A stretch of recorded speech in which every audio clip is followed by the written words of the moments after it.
Dear students, जैसा कि पिछले वीडियो में हमने आपको पोएट्री का ए लैमेंट पोएम पढ़ाया जो पीवी शैली के द्वारा लिखा हुआ है। पुनः आप लोगों को इससे संबंधित जो सेंट्रल आइडिया या एक्सप्लेनेशन थे वो बताया गया। आप लोग उसे समझ लिए होंगे, लिखे भी होंगे। आज इस क्रम में हम लोग देखेंगे कि जो हम लोगों का नेक्स्ट पोएम है, यानी जिसे हम लोगों को पढ़ना है, from the passing of Arthur. आज का हम लोगों का पोएम है, यानी द पासिंग ऑफ आर्थर, जो कंपोज किया गया है अल्फ्रेड लॉर्ड टेनिसन के द्वारा। अल्फ्रेड लॉर्ड टेनिसन के द्वारा लिखा हुआ या कंपोज किया हुआ poem the passing of Arthur. तो सबसे पहले हम लोग ये देखेंगे कि ये जो पोएम है द पासिंग ऑफ आर्थर, ये क्या चीज है, इसका अर्थ क्या है, टेनिसन ने इसमें क्या व्यक्त किया है, ये सारी चीज हम लोग जानने का प्रयास करेंगे।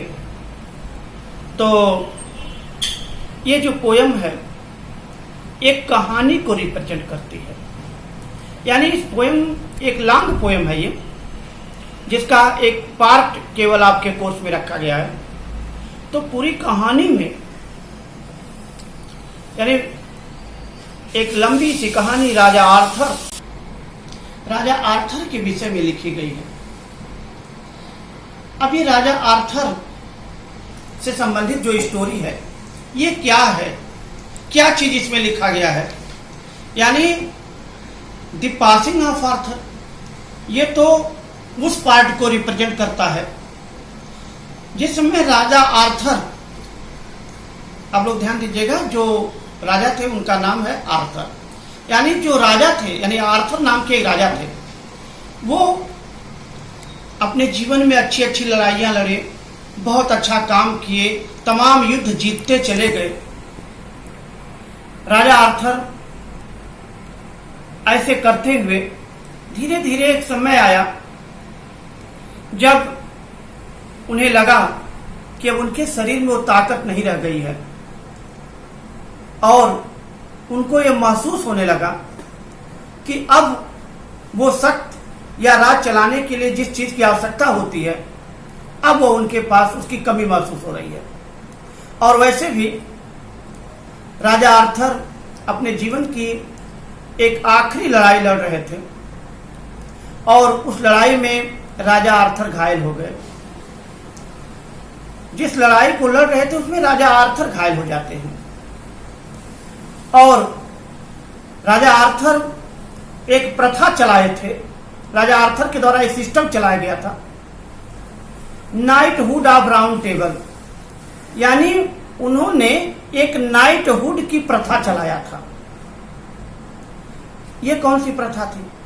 ये वो प्रथा थी कि इसमें जो सरदार, जो सैनिक शामिल होते थे, उनका मुख्य कर्तव्य होता था समाज में बुराइयों को दूर कराना, और अगर राजा किसी युद्ध में जा रहा है तो राजा की रक्षा करना इनका प्रथम दायित्व होता था। ये राजा आर्थर के द्वारा ऐसा सिस्टम बनाया गया था। लेकिन जब उस लड़ाई में राजा आर्थर घायल हो जाते हैं तो बिडीवर नाम के एक सरदार, जो उस राउंड टेबल के सदस्य थे, उस नाइटहुड के सदस्य थे, वो देखते हैं कि राजा आर्थर घायल हो जाते हैं, तो बड़ी कठिनाई के साथ वो उन्हें युद्ध के मैदान से बाहर ले जाते हैं। अब राजा आर्थर चूंकि घायल हैं, और उन्हें अब एक महसूस होने लगा कि अब उन्हें अपने राज्य को अपने सहायक, अपने दूसरे को सौंप करके, और उन्हें अपने जीवन को बाकी शेष जीवन को प्रार्थना और पूजा पाठ में व्यतीत कर देना चाहिए। तो राजा आर्थर एक इच्छा जाहिर करते हैं बिडीवर से कि बिडीवर, अब चूंकि मैं घायल हूं, एक छोटी सी नौका लाइए यानी एक नौका आती है, छोटी सी नाव है, और उस पर राजा आर्थर की तीनों पत्नियां यानी तीनों रानियां हैं, और राजा आर्थर अपने तीनों रानियों के साथ किसी रहस्यमयी यात्रा पर अवेलियन द्वीप की तरफ जा रहे हैं। अवेलियन द्वीप की तरफ वो जाना चाहते हैं, लेकिन जिस समय वो जा रहे हैं, जिसमें लगता है कि अब नाव बिल्कुल जाने ही वाली है, राज ये देख करके सर बिडीवर बहुत दुखी हो जाता है, बहुत दुखी होता है, और वो कहता है कि आपके जाने से जो नाइटहुड प्रथा है, जो नाइटहुड ऑफ राउंड टेबल है, वह विखंडित हो, टूट जाएगा, वो क्रम टूट जाएगा, इसलिए आपको नहीं जाना चाहिए। और बहुत प्रश्न राजा आर्थर से सर बिडीवर करता है। राजा आर्थर से सर बिडीवर के द्वारा बहुत से प्रश्न पूछे गए, बहुत से ऐसे प्रश्न पूछे जाते हैं,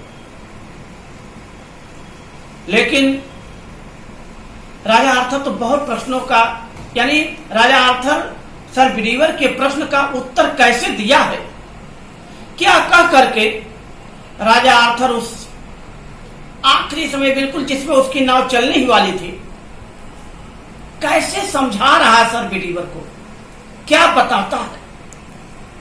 राजा आर्थर के द्वारा सर बिडीवर को क्या कहकर सांत्वना दी जाती है, आपके इस पोयम में वहीं से लिखा गया है। आपके कोर्स में जो ये पोयम है वहीं से है, जहां से राजा आर्थर उत्तर देता है, सर बिडीवर को सांत्वना देता है। लेकिन इसे पढ़ने से पहले हम लोग इसकी सेंट्रल आइडिया पढ़ेंगे। ये देखेंगे सेंट्रल आइडिया के माध्यम से कि वास्तव में the passing of Arthur, passing का मतलब आप जानते हैं गुजरना, जाना, ऑफ आर्थर यानी राजा आर्थर का, यानी ये आर्थर किंग आर्थर था, यानी आर्थर का जाना, क्या क्या उस समय घटनाएं घटती हैं, कैसे वो बिडीवर को समझाता है, बिडीवर क्या प्रश्न करता है, और उसके प्रश्न के उत्तर में राजा आर्थर ने बिडीवर से क्या कहा। इसी टॉपिक को इस पोएम के माध्यम से व्यक्त किया गया है। तो पोएम को पढ़ने से पहले हम लोग थोड़ा इसका सेंट्रल आइडिया देखेंगे कि क्या लिखा है, क्योंकि अगर किसी पोएम का थीम पता चल जाता है तो वो पोएम आसान हो जाता है। तो हम लोग पहले इसका सेंट्रल आइडिया देखते हैं।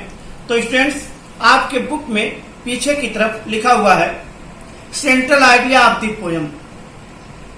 तो हम लोग पहले इस पोएम की सेंट्रल आइडिया देखेंगे, क्या है, मेन थीम क्या है, क्या मूल सारांश बनता है इसका।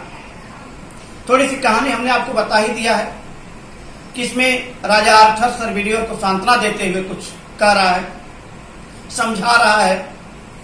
लेकिन फिलहाल पहले पूरे पोएम को इस सेंट्रल आइडिया के माध्यम से देखा जाए, उसके बाद फिर पुनः हम लोग पोएम पढ़ते हैं।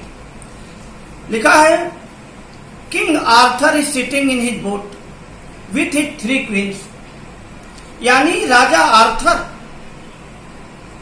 The King Arthur is sitting in his boat, राजा आर्थर अपनी नौका में बैठा हुआ है, विथ हिज 3 क्वींस, अपने 3 रानियों के साथ, यानी राजा आर्थर है, उसकी 3 पत्नियां हैं, यानी तीनों रानियां हैं।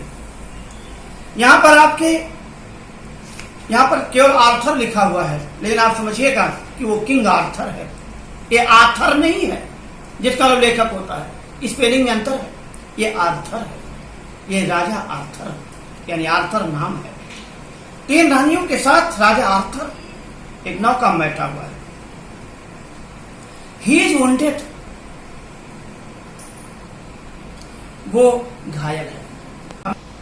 मैंने आपको पहले बताया कि राजा आर्थर अपने जीवन की आखिरी लड़ाई लड़ रहा था, उसी के बाद तो वो अपने रहस्यमयी यात्रा पर निकल जाता है, और उस युद्ध में राजा आर्थर घायल हो गया था, दुश्मनों से घिर गया था। ये तो बिडीवर था जो राजा आर्थर को बचा करके वहां से वो जो है उस युद्ध क्षेत्र के मैदान से बाहर ले जाता है। तो ही इज वुंडेड, अर्थात राजा आर्थर घायल है। एड्रेसिंग हिज नाइट बिडीवर, एड्रेसिंग यानी संबोधित करते हुए हिज नाइट, अपने सरदार बिलीवर को, यानी KNIGHT नाइट, सरदार, ये वो मान्यता प्राप्त सैनिक होते थे। ये सैनिक से ऊपर जब उन्हें नाइट हुड या नाइट का जो है सिंबल मिल जाता था, सभी बाकी तो सोल्जर्स होते थे, लेकिन जब उन्हें उनका पद, उनका पोस्ट बढ़ता था, तब वो नाइट हो जाते थे। यानी जो बिलीवर यानी सरदार बिलीवर है, उसको एड्रेस करते हुए राजा आर्थर कह रहे हैं। ऑलरेडी राजा आर्थर घायल हैं और उनसे कह रहे हैं। और आपको मालूम है कि ये कहानी ठीक उस समय बताया गया है, उस समय की है जिसमें राजा आर्थर स्वयं और उसकी 3 पत्नियां यानी तीनों रानियां बैठी हुई हैं। नाव चलने ही वाली थी। राजा Arthur king Bedivere, knight Bedivere बहुत दुखी होता है। जब वो प्रश्न किया था तो उसी प्रश्न का उत्तर राजा आर्थर देता है। नाइट बिलीवर का उत्तर क्या दे रहा है? Who is standing on the bank of the river? Sir believer बिल्कुल नदी के तट पर खड़ा है। राजा आर्थर 3 पत्नियों के साथ नौका में बैठा है। बिलीवर एकदम नौका के किनारे, यानी बिल्कुल समुद्र के, यानी बिल्कुल नाव के किनारे, बैंक, रिवर बैंक पर, नदी के किनारे खड़ा है, एकदम तट पर खड़ा है। उधर नाव चलने ही वाली है, लेकिन राजा आर्थर देख रहा है कि बिलीवर तो बहुत दुखी है। अब उसे क्या कह के समझाता है? The king tells that every system who is standing on the bank of the river, जो बिल्कुल नदी के तट पर खड़ा है। The king tells that every system in the world is short lived. राजा आर्थर कहता है कि संसार के हर नियम, हर सिस्टम, हर पद्धति, प्रत्येक सिस्टम इज शॉर्ट लिव्ड, वह बहुत क्षणिक होता है, बहुत संक्षिप्त होता है। And it should be changed, और इसे बदलना भी चाहिए।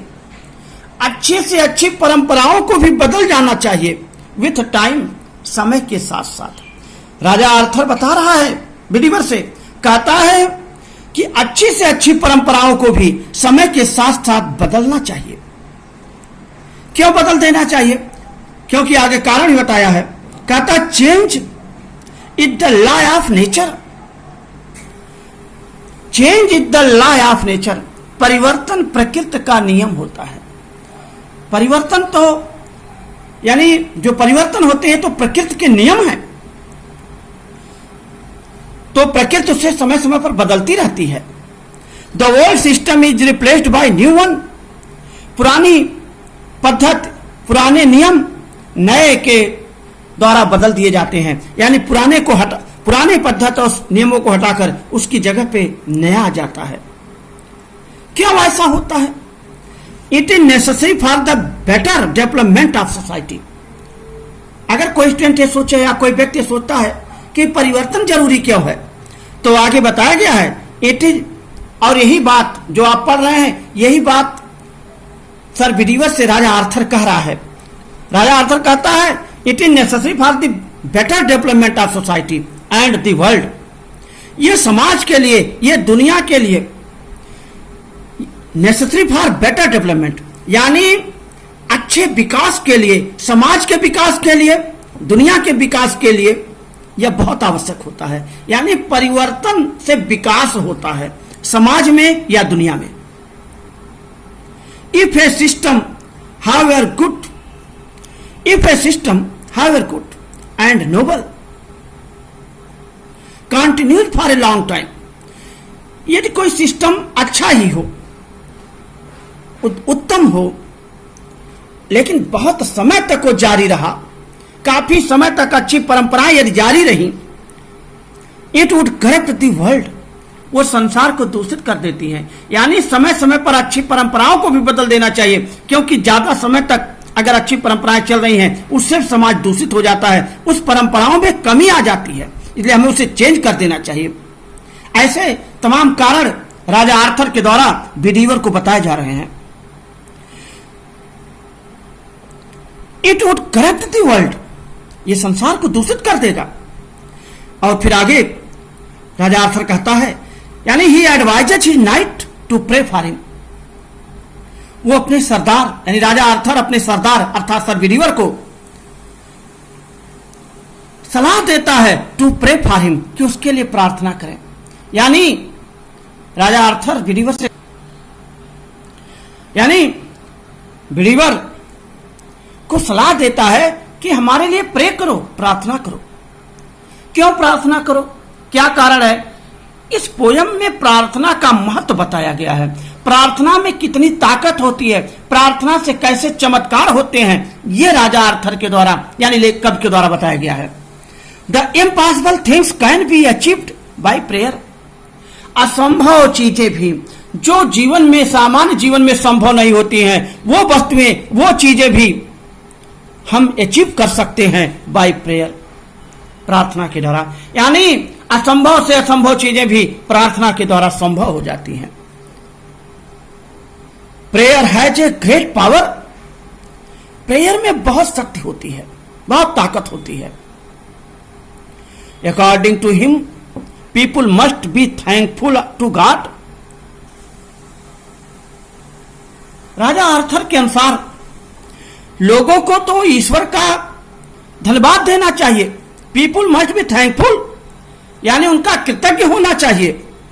For making them better than animals, यानी ईश्वर ने हम मानव को जो जीव जंतु से जो जानवरों से हमें अच्छा बनाया है, हमें जो जानवरों से एनिमल से अच्छा बनाया है, हमें इसके लिए ईश्वर का धन्यवाद देना चाहिए, उसका कृतज्ञ होना चाहिए।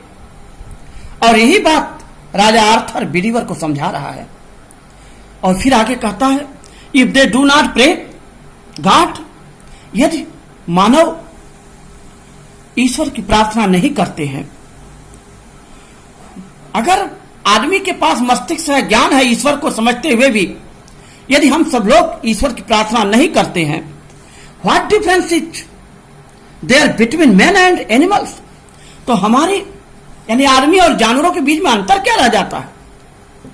क्या अंतर होगा यदि हम या मानव ईश्वर को समझते हुए, नॉलेज होने के बावजूद भी यदि हम ईश्वर से प्रे नहीं करते हैं, और ये जानते हुए कि हमें ईश्वर से जोड़ने का केवल एक माध्यम है, प्रेयर है, और अगर फिर भी हम प्रेयर नहीं करते हैं तो वो हमें ये लगता है कि what difference is there between man and animals, तो जानवर और आदमियों में क्या अंतर रह जाता है। और ऐसे बहुत से विचार को राजा आर्थर ने सर बिलीवर के सामने रखा, परिवर्तन का नियम बताया, परिवर्तन क्यों आवश्यक है वो बताया, प्रेयर का महत्व बताया, मानव का कर्तव्य बताया, आदमी का कर्तव्य क्या होता है ये बताया गया, और मानव को जंतुओं से यानी हम जानवरों से अपने आप को अलग कैसे समझें, क्या चीज ऐसी है जो मानव और जानवरों को अलग करती है, वो कौन से कारण, कौन सी रेखा है जो अलग करती है, इसके विषय में एक्सप्लेन किया।